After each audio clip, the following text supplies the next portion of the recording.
सलमान खान हमारे आगमा फेल हो जाए तुरंत 1 मिनट में। हाँ, सही कहा था वहाँ। एक काम करा, अपन नंबरवा दे दा ना। अच्छा हाँ ला।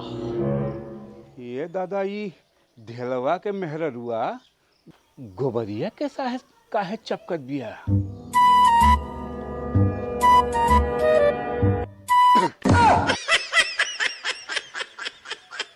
सुना ना, तू टाइम टाइम पे फोन करत रहिया, ठीक बा? भौजी हाँ। तेरा खातिर फूल लेके आइल बानी। अच्छा ओ बेटा मौज कर दी। हाँ मौज कर दी वाह बेटे वाह। लगा दी। लगा दा।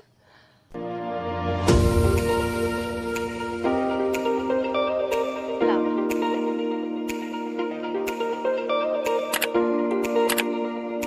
By bye. I love you. तू